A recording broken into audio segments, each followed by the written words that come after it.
Salut! Dans cette vidéo, nous allons étudier ça, c'est-à-dire le déphaseur cathodine. A tout de suite!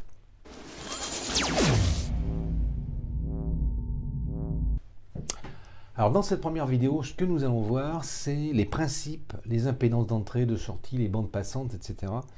Et dans une seconde vidéo qui sera en ligne dans une semaine à partir de celle-là, puisque j'ai séparé en deux, nous parlerons du tracé, bien sûr, de ce circuit.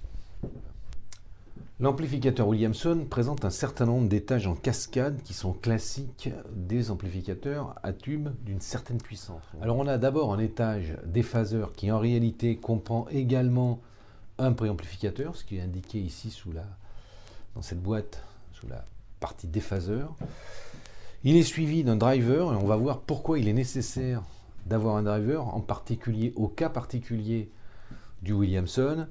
Et enfin, un étage de puissance qui va donc être attaqué avec deux signaux en opposition de phase, de façon à ce que cet étage de puissance du push-pull fasse son travail, c'est-à-dire de venir diminuer ou, on va dire, fortement atténuer l'harmonique 2, idéalement même l'annuler. Quoi qu'il en soit, le déphaseur cathodine du Williamson a une particularité, c'est qu'il a ce que l'on appelle un couplage interétage direct, et on va voir pourquoi au cours de cette vidéo. Alors, le principe de cet étage, finalement, c'est de s'appuyer sur un étage connu qui est la cathode commune, dont on ne va pas découpler la résistance de cathode. C'est un circuit fondamental de l'électronique. Alors, ici, ce que vous voyez apparaître là, avec le rond qui est en vert, c'est le non-découplage de la cathode, d'un étage en cathode commune, on peut dire, par opposition à l'étage qui le précède, dans lequel la cathode est découplée. Alors ça a plusieurs effets. Ça introduit une contre-réaction qui a pour effet d'abaisser le gain, et également de diminuer la distorsion.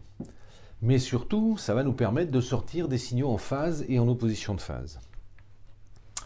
Alors si les charges anodiques sont identiques, ce que l'on ne fait pas dans un étage en cathode commune avec une résistance non découplée, par exemple quand il s'agit d'un préamplificateur, si ces deux résistances sont identiques, il est bien évident qu'on va avoir aux bornes de ces résistances exactement la même tension, puisqu'on a un circuit d'une maille parcouru par un seul et même courant.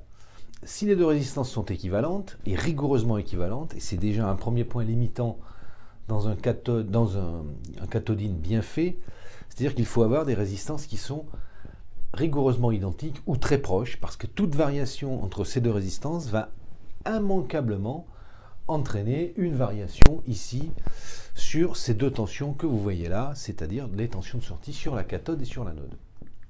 Toutefois, ça n'échappe pas à la règle, les impédances de sortie sont différentes, comme on l'avait vu quand on a étudié le cathode follower et la cathode commune. Il est bien évident que si vous regardez ce circuit du côté de la cathode ou du côté de l'anode, les impédances ne seront pas les mêmes, et pour ça il faut venir tout de suite au schéma équivalent ou au modèle équivalent d'une triode, dans laquelle vous voyez bien que si vous sortez sur la cathode, eh bien, vous n'avez qu'une résistance impliquée là-dedans, alors que quand vous sortez sur l'anode, évidemment, vous avez en série la résistance interne et la résistance d'anode. Et ça, la première conséquence de ce circuit, c'est qu'il ne présente pas des impédances équivalentes sur ces deux sorties. Alors maintenant, si on regarde les impédances. Alors les impédances, si on la regarde du côté de l'anode, on ne va pas refaire l'exercice d'électrocinétique, mais quand vous la regardez du point de vue de l'anode, classiquement, quand vous calculez une impédance de sortie sur un quadripôle, vous court-circuitez le générateur. Et on voit bien qu'ici, l'anode, ici, si on regarde l'impédance de l'anode, c'est la résistance d'anode en série avec la résistance interne de la triode, en parallèle avec la résistance de cathode multipliée par le gain de la triode. Alors pourquoi? Parce que ça, c'est conséquence de l'exercice d'électrocinétique. On bootstrap dans un étage toujours les résistances de cathode de la valeur du facteur d'amplification de la triode. Et ça va nous donner quelque chose. Alors, je vous mettrai sur le web, on va dire, la démonstration de ce truc-là. Si vous voulez, l'impédance anodique, elle va se retrouver avec la résistance d'anode que multiplie le gain de la triode divisé par le gain de la triode plus 2. Alors vous voyez bien que dans cette formule-là, vous pouvez allègrement négliger le R, ici. Pardon, le mu plus 1, mu plus 2, c'est exactement la même valeur, à peu de choses près. Donc vous pouvez l'enlever et vous pouvez dire que l'impédance de sortie d'un cathodine est égale à la résistance de charge anodique. Si vous l'avez chargé avec 47 kg, l'impédance de sortie côté anode sera la valeur de la résistance qui sera la résistance d'anode. Par contre, si on regarde l'impédance côté cathodique, c'est-à-dire d'un point de vue de la cathode, alors dans ces cas-là, les choses sont un peu différentes. Dans ces cas-là, c'est la résistance de cathode qui se retrouve en parallèle avec la résistance interne et la résistance d'anode. Alors, le fait est, c'est que, une fois encore, par la démonstration que l'on fait dans le gain, on se rend compte que si l'on vient regarder le circuit côté cathode, ce que l'on fait ici, on divise la résistance interne et la résistance de charge anodique par la valeur de l'amplification de la triode, par le mu de la triode, le mu plus 1 très exactement. Alors ça a pour effet d'abaisser considérablement l'impédance de sortie. Alors si on regarde ça, je vais aller directement à la sortie, enfin à la formule finale, et bien vous vous rendrez compte que vous avez en fait l'impédance de sortie est indiquée comme étant la résistance de charge cathodique divisée par le mu plus 2. Donc ça va amener quelque chose d'assez bas, voire de très bas, c'est-à-dire qu'on peut avoir d'un côté par exemple 3 kg et de l'autre côté 20 ou 25 kg d'impédance de sortie. Donc on a un déséquilibre forcément sur un cathodine des impédances de sortie. Alors le gain se calcule au travers d'un exercice d'électrocinétique que l'on a déjà fait d'ailleurs sur le montage en cathode commune à résistance non découplée. On ne va pas le refaire, je vais simplement vous donner les deux valeurs. Vu du point de vue de la cathode, si l'on postule que la résistance d'anode et la résistance de cathode sont rigoureusement équivalentes, le gain est donné par cette formule-là. On pouvait facilement le retrouver, puisque c'est ce qu'on avait dans le cathode follower, en fait, dans la cathode commune. Et si vous le regardez du point de vue de l'anode, vous avez exactement la même formule, à ceci près que nous avons ici un signe moins indiquant que le signal, et ce n'est pas une surprise, sur l'anode est en opposition de phase par rapport à l'entrée, ce qui n'est pas le cas sur la cathode, puisqu'ici nous n'avons pas de signe moins. Et quant au gain du déphaseur, le gain du déphaseur global peut être exprimé par la formule qui est ici, et que vous pourrez d'ailleurs simplifier dans la mesure où le gain de la triode, c'est-à-dire son facteur d'amplification, le mu, est très important. En général, la résistance interne peut être assez faible en regard de la charge multipliée par le gain en tension de l'étage. Donc ça, c'est quelque chose que l'on peut réduire. Je peux vous le montrer tout de suite. Vous pouvez simplement le simplifier comme tel, c'est-à-dire que vous pouvez faire sauter les deux résistances qui est ici, ainsi que la résistance interne. On regarde ça et vous allez vous retrouver à quelque chose de relativement égal avec mu sur mu plus 2. Et dans ces cas-là, vous voyez bien que le gain ici de cet étage est unitaire et très légèrement inférieur à 1. Il ne peut pas dépasser 1. Ça, c'est la première remarque sur ce déphaseur. Alors la polarisation de cet étage. Alors cet étage peut être polarisé de plusieurs façons différentes. La première, c'est de venir mettre un pont diviseur en entrée. Ça se rencontre assez peu souvent, mais c'est possible. C'est-à-dire dans ces cas-là, vous venez fixer ici le potentiel de grille directement avec un pont diviseur. Et dans ces cas-là, l'impédance d'entrée, évidemment, c'est simplement ces deux résistances qui sont ici, ce que vous voyez là, en parallèle. Puisque la triode ici n'est pas supposée tirer de courant, donc vous avez une impédance quasiment infinie.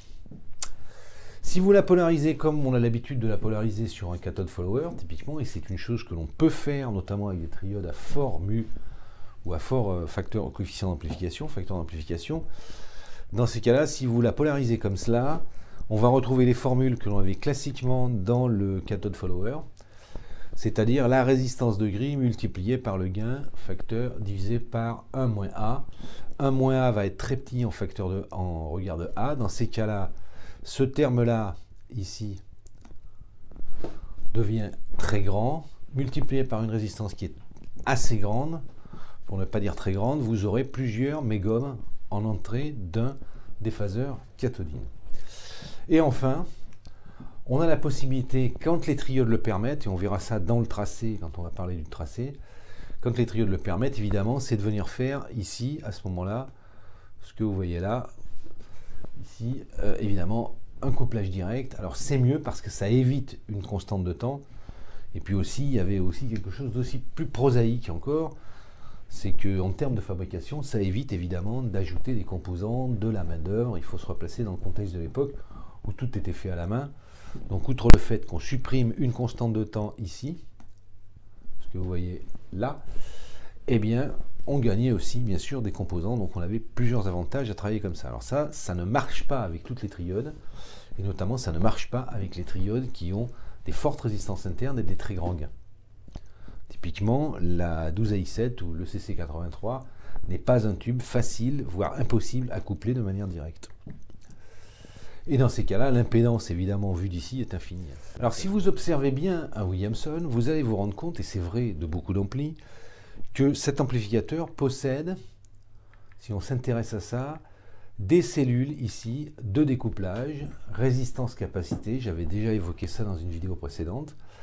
Elles ont pour effet de réduire l'ondulation en direction des étages ici présents, c'est-à-dire à la fois du cathodine et du préampli. Ces deux étages qui sont là. Alors ça, c'est pourquoi? Parce que ces étages qui sont asymétriques, sont très sensibles à la variation de signal sur le rail d'alimentation. Ce n'est pas alimenté par une alimentation symétrique. Alors on pourrait alimenter ces étages-là en symétrique, mais c'est assez rare de le faire.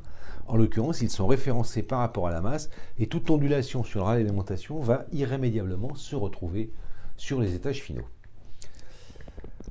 Typiquement, si on prend notre étage et qu'on vient injecter un signal à l'entrée, ce que vous voyez apparaître en bleu ici, naturellement on va se retrouver avec deux sorties en opposition de phase, d'un gain unitaire, très proche de 1, très légèrement inférieur à 1, sur chacune des sorties. Mais maintenant, si on fait le même raisonnement en venant appliquer une variation d'alimentation par une ondulation d'une alimentation mal filtrée, ce qui était le cas dans les amplificateurs, à tout le moins dans la littérature historique, puisqu'on ne pouvait pas, avec les diodavides, mettre des très très gros condensateurs, bien, si vous regardez ça, cette ondulation que vous avez ici, vous allez vous la retrouver sur l'anode, de manière importante, puisque vous avez fait varier ici la tension d'alimentation, donc vous faites varier le courant, et ici vous vous retrouvez avec cette variation ici. Et si vous regardez sur la cathode, vous avez la même chose, mais diminuée, on va dire, de manière très importante. Alors la raison pour laquelle il y a une variation plus faible sur la cathode, c'est tout simplement parce que sur la cathode, on exerce à cet endroit une contre-réaction. Évidemment, on n'a pas les mêmes valeurs. Alors quand on passe ça au simulateur, ce que j'ai fait, je ne vais pas lancer le simulateur, je vais vous donner une copie d'écran. Voilà ce que ça donne. J'ai ici, alors je vais vous montrer ça avec un pointeur laser. Voilà. Ici, sur cette trace que vous avez là, c'est une variation d'alimentation de 330 volts à 333 volts, c'est-à-dire j'ai considéré 1% d'ondulation, ce qui n'est pas quelque chose de complètement aberrant sur une sortie d'alimentation, hein, surtout avec des tubes. Et bien vous allez vous retrouver avec sur l'anode ici une variation de 1,2 volts d'ondulation à 100 Hz ou à 120 Hz si vous êtes en Amérique du Nord, et sur la cathode avec quelque chose comme 0,6 volts. Résultat des courses, si vous n'avez pas correctement découplé un cathodine, vous vous retrouvez irrémédiablement avec ces perturbations, donc ce que l'on appelle de la ronflette sur l'étage, et comme cette ronflette est en phase, elle ne peut pas être éliminée par le push-pull. Donc il faut soigner les découplages et les alimentations des étages à cathodine et des étages de préamplification, ce qui est aujourd'hui parfaitement faisable avec des régulateurs à semi-conducteurs par exemple. Alors maintenant venons-en aux bandes passantes. Alors la bande passante du cathodine fait partie de ces sujets qui écument les forums et autres depuis un certain nombre d'années, dans lequel on vous explique qu'il y a, à juste titre, une différence de bande passante du fait que les charges anodiques et cathodiques sont différentes, ce qui est logique puisqu'on va attaquer derrière des tubes, et que ces tubes vont avoir des capacités de Miller, et que ces capacités de Miller sont bien sûr influencées par la charge de la source. Donc il est naturel de dire qu'il y a une différence entre la cathode et l'anode. Bon, maintenant, il ne faut pas trop s'en formaliser, c'est pas tellement ça le gros problème du cathodine. Si vous regardez ce circuit-là, je l'ai représenté ici avec des charges, vous voyez, évidemment résistives, mais avec des capacités différentes sur les sorties déphasées, donc anodiques et cathodiques, ce que vous voyez ici. Ça, c'est parfaitement possible, parce que vous pouvez imaginer aisément que deux tubes n'ont pas les mêmes valeurs, deux tubes qui vont être les tubes suivants, soit du driver, soit du push-pull, et vous pouvez avoir des variations de l'ordre de 20, 30, 40%. Alors si vous faites ça, et c'est quelque chose qui est parfaitement envisageable avec des tubes, du fait de la dispersion des caractéristiques, vous allez obtenir, en cas de déséquilibre, un fort déséquilibre des bandes passantes. Là, ça c'est vrai. Et ça, c'est ce que j'ai fait avec le simulateur. Alors on fera des mesures par la suite, et je vais vous montrer les réponses en phase de ce signal-là. Alors la courbe en bleu, ce que vous voyez ici, c'est la courbe à 180 degrés, c'est-à-dire c'est sur l'anode. Vous voyez qu'ici on a un boost sur l'anode, alors que la cathode redescend droit. Enfin, redescend, la courbe est plate. Et ça, ce phénomène-là, vous allez l'avoir si les charges sont dissymétriques, comme c'est le cas ici, sont dissymétriques, qu'elles soient dissymétriques d'un point de vue réel ou d'un point de vue capacitive, vous obtiendrez cette variation qui est ici irrémédiablement. La raison, on est très simple en fait à comprendre. Pourquoi? Parce que si vous revenez sur ce schéma-là, le fait d'ajouter un condensateur ici, comprenez bien, et un condensateur différent, va avoir pour effet de découpler cette résistance ici. Et si vous vous souvenez l'épisode que l'on a fait sur la cathode commune, à résistance non découplée, on a vu qu'on avait un boost comme ça sur l'anode, lié à ce filtre ici, parallèle, monté sur la cathode du tube. Et ça, c'est parfaitement possible sur un déphaseur cathodine. En conséquence de quoi, c'est un circuit que vous ne pouvez pas utiliser facilement ou tel que en l'état, en dehors de le mettre dans un ampli, et de préférence suivi d'un driver. C'est-à-dire que cet ampli, enfin cet déphaseur, est totalement déconseillé si vous voulez vous en servir pour symétriser des signaux qui vont attaquer des câbles, parce que là, dans ces cas-là, évidemment, rien ne garantit que vous aurez des impédances parfaitement équivalentes sur les deux sorties. Alors venons-en maintenant à la distorsion. Alors ce que vous voyez ici, c'est la simulation que j'ai faite sur AlteSpice. Je fais une copie d'écran avec différentes valeurs de tension, on va voir pourquoi. Alors première remarque, la distorsion ici est liée principalement au préamplificateur, et une bonne règle d'engineering sur un ampli qui contient un déphaseur de type cathodine, c'est de venir créer d'abord un étage de préamplification ici, qui soit avec une très faible ou une distorsion assez faible, parce que si vous commencez à avoir de la distorsion sur le préamplificateur, donc il faut le solliciter correctement, évidemment ça va avoir une conséquence sur l'ensemble de la chaîne. Le déphaseur cathodine par lui-même, il a une contrainte, il ne faut pas le faire entrer en courant gris. Jamais faire entrer en courant gris un déphaseur cathodine, parce qu'on va le faire travailler dans des modes pour lesquels il n'a pas été conçu. Et là, la distorsion va devenir totalement abominable. Mais ça, qui dit entrée du cathodine en courant gris, dit excursion forte sur les sorties cathodiques et anodiques. Alors, ce déphaseur a peu de distorsion, voire une distorsion assez faible.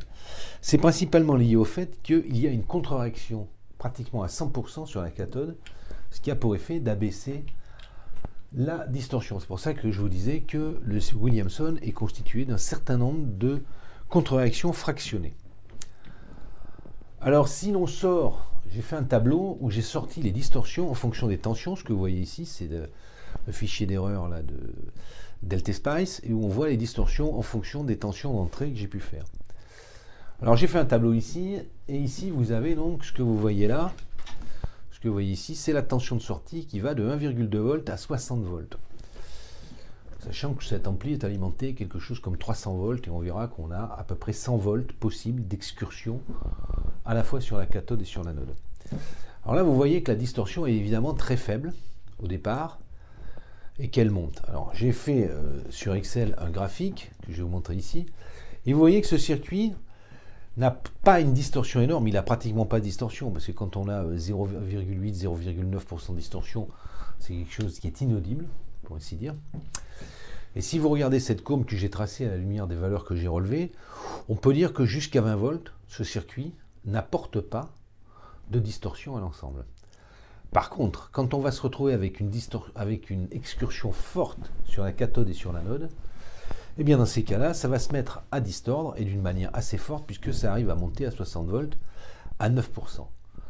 Plus intéressant encore, à partir d'une certaine valeur, je vais vous montrer ça sur les courbes, la distorsion n'est pas symétrique, n'est pas équivalente, si vous voulez, à la fois sur la cathode et à la fois sur l'anode. Il y a toujours moins de distorsion sur la cathode puisqu'elle a une contre-réaction. Alors si vous regardez ça, évidemment, 9% de distorsion, ça c'est quelque chose que le push-pull ne peut pas éliminer, parce qu'il ne peut pas évidemment éliminer deux signaux infiniment différents qui viennent rentrer à l'intérieur de cet étage. Alors voilà la forme du signal à 60 volts et à 48 volts. C'est ça que j'avais fait. Ça correspond à ces deux simulations-là. Et bien vous voyez bien qu'ici, d'un côté, vous allez entrer en courant gris et de l'autre côté, vous êtes au cut-off. Mais surtout, ce qui est intéressant, c'est que les deux courbes sont infiniment différentes. Le 180 degrés, c'est sur l'anode. Vous voyez ici que l'anode, évidemment, a une courbe tout à fait déformée. Elle est d'ailleurs au cut-off complètement. Alors que la cathode a encore une forme plus ou moins sinusoïdale, même si elle représente ici 3% de distorsion. Conclusion, ce circuit-là ne peut pas entrer dans des modes de courant gris et de cut-off. Bon, c'est vrai d'ailleurs de tous les étages de amplification, ce que je vous dis là quand même. Mais là, c'est particulièrement problématique parce que les écarts que vous avez ici, évidemment, là, aucun push-pull ne pourra évidemment éliminer les harmoniques 2 ou les harmoniques paires. Si vous avez des spectres infiniment différents, il faudrait regarder ça d'un point de vue spectral, ce que l'on fera au labo. Je vous propose de nous arrêter là pour cette première vidéo, de façon à ne pas faire une vidéo qui va durer 40 minutes. Dans la vidéo que je vous mettrai en ligne la semaine prochaine, puisqu'elle est d'ores et déjà tournée au moment où vous voyez celle-ci, nous allons aborder le sujet du tracé du déphaseur et d'autre part, les optimisations possibles. Salut et à bientôt sur les ondes.